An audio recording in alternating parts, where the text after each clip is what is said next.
PG welcome see you in PG point. आज हम इस वीडियो में आपको लैंग्वेज का सिलेक्शन कैसे करना है, जो एक हर बच्चा गलती कर देता है, जिसकी वजह से 30 से 40 नंबर का नुकसान उसका हो सकता है।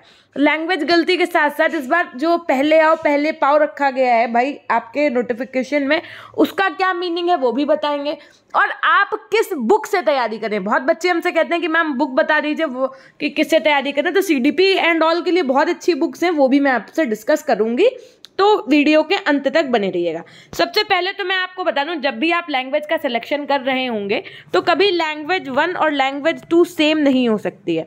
यानी कि अगर मान लीजिए आपने लैंग्वेज 1 में इंग्लिश ले लिया तो लैंग्वेज 2 में आप कुछ और लीजिए, चाहे हिंदी चाहे संस्कृत चाहे जितनी लैंग्वेजेस होती हैं उनमें आप कोई भी जो मन हो वो ले सकते हैं, ठीक। लेकिन दिक्कत कहाँ आती है लैंग्वेज को चूज़ करने में, कौन सा लैंग्वेज का पेपर टफ होता है, तो हमें क्या लेना चाहिए, इसके रिगार्डिंग बच्चे बहुत कंफ्यूज रहते हैं। आइए मैं एक एक लैंग्वेज करके बात कर लेती हूँ ताकि आपको ये समझ में आए कि होता क्या है मामला। जैसे मान लीजिए जो लैंग्वेज 1 आती है आपकी, लैंग्वेज 1 मतलब भाषा 1 जो आती है आपकी, उसके अंतर्गत अनसीन पैसेज जो आता है वो आपका पैसेज प्रोज और पोइट्री से संबंधित रहेगा अगर आप इंग्लिश ले रहे हैं। और प्रोज और पोइट्री तो वही बच्चा कर पाएगा जिसकी इंग्लिश बहुत अल्टीमेट हो, समझिएगा बात को। पोइट्री अब वो कौन से शेक्सपियर की या किसकी क्या है, तो ये वही बच्चा कर सकता है जिसकी इंग्लिश बहुत स्ट्रांग हो या जिसने अपना एमए कर रखा हो इंग्लिश से। लेकिन पेडागोजी तो चाहे आप इसमें ले लो चाहे आप उसमें ले लो, 2 में सेम रहेगी।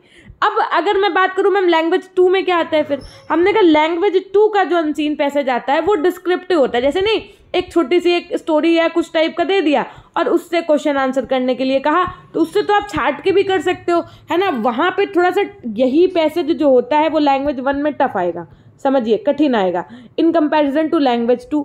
तो हमारा सीधा सा कहना आपसे ये है कि ज़्यादा आप चरित्र में ना पढ़ते हुए सीधी सी बात आपकी सिर्फ इतनी है कि जो लैंग्वेज अच्छी हो आपकी, यानी कि जिस भाषा में आपकी कमांड हो, जिस भाषा में आपकी कमांड हो वो आप लैंग्वेज 1 रखिएगा। जैसे मान लो आपको हिंदी बहुत अच्छी आती है तो आप हिंदी जो है लैंग्वेज 1 में चूज़ करिएगा। अगर मान लो आपकी इंग्लिश बहुत अच्छी है तो आप इंग्लिश लैंग्वेज 1 में चूज़ करिएगा। सीधी सी इतनी बात है केवल। क्यों? अगर आप मान लो इंग्लिश अच्छी है तो लैंग्वेज 1 में इंग्लिश चूज़ कर लो, तो ऑटोमेटिक अपनी जो आपकी हिंदी हो जाएगी वो दूसरी लैंग्वेज या संस्कृत या जो भी आप लेंगे वो हो जाएगी। अगर आपकी हिंदी बहुत अच्छी है यानी हिंदी अच्छी है, मैक्सिमम जो आपने यहाँ का बच्चा है यूपी का वो यही करता है, जो जैसे हिंदी बहुत अच्छी होती है क्योंकि रीजनल लैंग्वेज भी है, तो बच्चे लैंग्वेज 1 में क्या करते हैं, हिंदी सेलेक्ट करते हैं। और यही करना एक समझदारी का भी कार्य है, यही यानी कि लैंग्वेज अगर आप हिंदी और इंग्लिश में सेलेक्ट कर रहे हो कोई, तो लैंग्वेज 1 के रूप में आप हिंदी को सेलेक्ट करिए यदि आपकी हिंदी अच्छी है, और लैंग्वेज 2 के रूप में आप इंग्लिश सेलेक्ट करिए। अगर आपकी इंग्लिश बहुत अच्छी है, नहीं मैम मेरी इंग्लिश बहुत अच्छी है, तो आप लैंग्वेज 1 के रूप में इंग्लिश को सेलेक्ट करिए और लैंग्वेज 2 के रूप में हिंदी को। क्यों? क्योंकि जो चीज़ इजी आपको लग रही है उसमें चाहे जितना टफ से टफ क्वेश्चन आ जाए आप कर लेंगे। चूंकि लैंग्वेज 1 के जो स्टैंजार्स होते हैं वो टफ आते हैं तो आप वो कर सकते हैं। हालांकि ये एक एनालिसिस है सीटेट पे जो देखा गया है। उसके बाद में अब मैं पेपर सॉल्व करते समय किन बातों का ध्यान रखना चाहिए, जब आप अपना क्वेश्चन पेपर देखेंगे तो देखो पेपर में भाषा जो एक होती है, ठीक है, उसके अंतर्गत भी सारी भाषाएं होंगी ना। अब हो सकता है आपने भाषा 1 में इंग्लिश ली हो, किसी और ने हिंदी ली हो, तो आप है ना, तो कुछ बच्चों को ये लगता है कि भाषा 1 में ही जो इंग्लिश के बाद हिंदी दिया वही कर दो, वही दोनों हो गया, जबकि वो गलत हो जाता है। वहाँ पे भाषा 1 में अगर आपने हिंदी ली है तो आप हिंदी में 91 से 120 तक प्रश्न करके आइए। फिर इंग्लिश का जब भाषा 2 लिखा होगा वहाँ पे 121 से 150 नंबर तक क्वेश्चन नंबर होता है, वो करके आइए, ठीक है। अगर यही चीज़ आप इंग्लिश में कर रहे हैं तो आप फर्स्ट लैंग्वेज इंग्लिश में 91 से 120 करके आओ और लैंग्वेज 2 में आप 121 से 150 करके आओ। लेकिन आप ये समझो कि अगर दोनों लैंग्वेज मैम मैं हिंदी ले सकता हूँ या दोनों इंग्लिश ले सकता हूँ, ऐसा नहीं हो सकता है। लैंग्वेज 1 में आप हिंदी या इंग्लिश ले लो, फिर लैंग्वेज दूसरे में आप कुछ दूसरा ले लो, संस्कृत एंड ऑल, बहुत सारे आपके पास ऑप्शंस होते हैं। लैंग्वेज 1 इजी होती है अगर हम कम शब्दों में बात करें इन कंपैरिजन टू लैंग्वेज 2, यानी कि लैंग्वेज 1 का जो पेपर आता है वो इजी होता है इन कंपैरिजन टू लैंग्वेज 2। अब हम बात कर लेते हैं, आइए ज़रा बुक्स की। सबसे ज़्यादा अगर कुछ पूछा जाने वाला विषय होता है तो वो होता है आपका क्या भैया, बाल विकास और शिक्षा शास्त्र। तो मैं आपको रिकमेंड करना चाहूँगी, आप देख रहे हैं जैसा कि स्क्रीन पे जो अग्रवाल एग्जाम कार्ड की बुक आई हुई हैं वो बहुत अच्छी आई हैं अपने आप में। इसमें केंद्र और राज्य सभी के सीटेट परीक्षाओं के लिए ये उपयोगी हैं। इसके अंतर्गत आपका बाल विकास और शिक्षा शास्त्र जो होता है उसमें पेपर 1 हो चाहे आपका पेपर 2 हो, यानी कि कक्षा 1 से 5 और 6 से 8 दोनों के लिए संपूर्ण पाठ्यक्रम अनुसार अध्ययन पुस्तक दी है। और इन्होंने एनसीईआरटी पुस्तकों का संपूर्ण कंटेंट बिंदुवार समावेश किया है। बिंदुवार का मतलब 1 लीनियर पॉइंट के उसमें इन्होंने सब पूरा कंटेंट दिया हुआ है एनसीईआरटी से संबंधित। मैम इसकी विशेषताएं क्या क्या हैं? इस किताब की विशेषताएं हैं कि इसमें एनसीईआरटी की संपूर्ण आपको पाठ्य सामग्री का समावेश मिलेगा। पूरी थ्योरी को विस्तृत एवं सरल भाषा में बिंदुवार तरीके से प्रस्तुत किया गया, यानी कि जैसे कि मान लो जीन पियाजे हैं तो जीन पियाजे से संबंधित 1 लीनियर पॉइंट्स में पूरा डिस्क्राइब किया। अभी मैं दिखाऊंगी आपको। 450 से ज़्यादा महत्वपूर्ण अध्यायवार प्रश्न को समावेश किया गया। अध्यायवार का मतलब चैप्टर वाइज, यानी जो आपका सिलेबस है उसके अकॉर्डिंग। 2 प्रैक्टिस सेट हैं इसमें। मैम ये कैसी दिखती है बुक? हमने कहा आइए हम आपको ले चलते बुक की तरफ। सबसे पहले आप देख पा रहे हैं यहाँ पर उसके क्या है, ये इंडेक्स में जिस हिसाब से आपके चैप्टर्स दिए हुए हैं विद 2 प्रैक्टिस सेट आप देख पा रहे हैं ना, ये देखिए 2 प्रैक्टिस सेट हैं आपके। उसके बाद में मैं आपको इसका चैप्टर 1 दिखाती हूँ। हमने क्या कहा था, सब कुछ इन्होंने जो थ्योरी दी है वो 1 लीनियर पॉइंट में दी है। जैसे इनका चैप्टर 1 है इस किताब का शैक्षिक मनोविज्ञान, तो इसका सबसे पहले परिचय दिया। आप देखो 1 लीनियर पॉइंट में दिया है ना। मनोविज्ञान की उत्पत्ति कैसे हुई ये भी आपका 1 लीनियर पॉइंट में दिया है। तो इस तरीके से आप देख पा रहे हैं कि साइकोलॉजी क्या है एंड ऑल। पूरा जो चैप्टर 1 की थ्योरी है मैं स्क्रॉल करके आपको दिखाती हूँ। ये नहीं कि सिर्फ फॉर्मेलिटी की है, हर एक बात को बहुत अच्छे से दिखाया है। उसके बाद में देखो जैसे अब थ्योरी हो गई तो उसके बाद में इसके क्वेश्चन दिए हैं कि मनोवैज्ञानिक कसौटी के अंतर्गत कौन सा मापदंड नहीं। 4 आपके पास ऑप्शन है। उसके बाद में इसकी आंसर की भी इन्होंने यहाँ पर दे रखी है। देखिए अब इस तरीके से आपने चैप्टर 1 देखा, इसी तरीके से चैप्टर 2, चैप्टर 3, चैप्टर 4 और सारे चैप्टर्स हैं। ये तो हो गई आपकी पहली किताब यदि आपको अपनी सीडीपी मजबूत करनी है। इसी तरीके से आपके 19 चैप्टर कंप्लीट कर पाएंगे। अब हम आपको एक किताब और दिखाते हैं। ये बुक आपकी ऐसी है जिससे आपके एमसीक्यूज की प्रैक्टिस अच्छी हो जाएगी। अग्रवाल एग्जाम कार्ड वालों की ये भी बुक है आपकी सीटेट के बाल विकास और शिक्षा शास्त्र के लिए। इसमें मैं आपको बता दूं पेपर 1 और पेपर 2 दोनों की सीडीपी आपकी कवर होगी और 1600 से ज़्यादा अध्यायवार वस्तुनिष्ठ प्रश्न और 2011 से 22 यानी कि अब तक के। तो देखो 1600 से ज़्यादा आपको एमसीक्यूज मिलेंगे चैप्टर वाइज और साथ में 2011 से 2022 तक, ठीक है।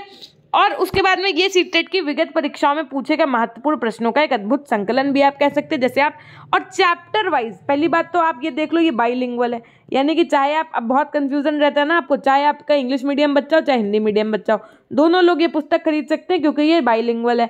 इसमें चैप्टर वाइज सॉल्व पेपर है। चैप्टर वाइज का मतलब मैम हमने कहा जैसे मान लो सीटेट का पेपर हुआ उसमें चैप्टर 1 से 2 पेपर पूछे गए तो वो चैप्टर 1 से उसमें जो है 2 क्वेश्चन पूछे गए तो वो आपको यहाँ पर चैप्टर में ही दिखेगा ताकि आपको किसी प्रकार की कंफ्यूजन ना हो। अब देखो जैसे बाल विकास और शिक्षा शास्त्र का आपका ये है तो जो ये इनके चैप्टर्स हैं इनके अकॉर्डिंग जो है क्वेश्चंस दिए हुए हैं। आइए मैं दिखाती हूँ आपको चैप्टर 1। जैसे चैप्टर 1 का पहला क्वेश्चन है, इस तरीके से आप देख पा रहे हैं सारे क्वेश्चंस। जैसे मान लीजिए क्वेश्चन नंबर 10 है आपका, ये कब पूछा गया ये आप देख पा रहे हो 10/1/2022। भाषा अर्जन के संदर्भ में निम्नलिखित में से कौन सा चरण संवेदनशील है। इस तरीके से आपकी चीज़ें यहाँ पर हैं। अब इनका जो आंसर है समझिएगा, जो इनकी आंसर की है वो भी हम आपको दिखाते हैं चल के। जब आप इसको स्क्रॉल कर रहे हैं तो आप देखिए कम से कम इसमें कितने क्वेश्चन है, 72 क्वेश्चन है चैप्टर 1 में, जिसमें देखो प्रीवियस ईयर ले लिया गया, 2012 का है, ये 2012 का है, ये 2019 का है। और जो हल है इसमें आपने इससे पहले जो पुस्तक देखी उसमें नॉर्मल आंसर दिया था, इसमें जो अगर कहा गया फर्स्ट का डी तो ये डी ये कथन असत्य है तो क्यों असत्य है, इस चीज़ का भी जवाब यहाँ पर दिया है। भाई इस चीज़ की सबसे ज़्यादा ज़रूरत होती है सीडीपी में अगर आप एलिमिनेशन मेथड अपनाते हैं कि आप उस चीज़ को ध्यान से समझ पाएँ, तो वो इन्होंने यहाँ पर डिस्क्रिप्टिव में दे रखा है। तो ये 2 किताबें हो गई आपके सामने जो हमने आपको दिखाई एग्जाम अग्रवाल एग्जाम कार्ड वालों की। आप लोगों को लिंक में मैं इसका डिस्क्रिप्शन में लिंक दे दूंगी, आप वहाँ से ले सकते हो, आप मार्केट से भी ले सकते हो, इसका स्क्रीनशॉट ले लो आप, ठीक। तो इस तरीके से आप ये दोनों पुस्तक खरीद सकते हैं। दूसरी बात सबसे इंपॉर्टेंट हम आपको अब ये बता दें कि पहले आओ पहले पाओ क्या था, तो समझिएगा बात को।